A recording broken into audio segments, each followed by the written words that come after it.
We have lots more to get to tonight. Here are our big three stories.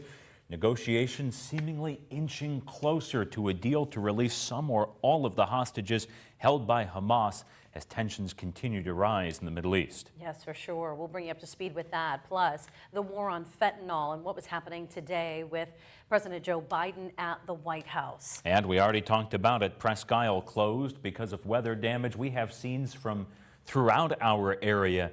The storm taking down some power lines and some trees. We were covering all of it. All right, let's talk about these main stories. President Biden holding a meeting today on the progress to counter the flow of fentanyl that's coming into the United States. The U.S. Medical Association says fentanyl kills an American every 5 minutes. Last week, President Biden secured a commitment from Chinese President Xi Jinping that Beijing will crack down on the flow of fentanyl into the U.S. A similar pledge also coming from the president from Mexico. We're learning more about this because this is a crisis. So many people have died due to fentanyl. Our Elspeth Meisner running a special on this just earlier this month, or late last month, I guess it was the 30th, about how tragic this is. Yeah, so we'll keep tabs on it, of course, locally here as well. You know, we showed you the Presque damage that was done earlier today.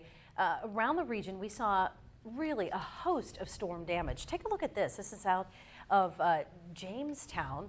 There was branches, trash cans, other debris sweeping across the road in some areas, but our Tom Kowalski was out and about today, and he has more on this fire on the side of the road that happened, I believe, between Venango Township and Wattsburg Borough on Jamestown Road. So he's going to have, again, more on that coming up at 6 o'clock. Let's take a look at current outages, and I'm going to go from our map here that was pulled up. I like to look at it in this view because it can give us an idea right here in our counties. We'll start in Erie County. So we do have some outages, but not a ton of people affected by this. Again, fewer than 1%, just 271 customers affected. Crawford County, fewer than 5 affected. So this isn't a huge issue at the moment. It was earlier today, but those outages have come down. Thank goodness, because this is not the kind of time you want to be without heat and light. For sure. Yeah, it's cold out there too, cold and rainy.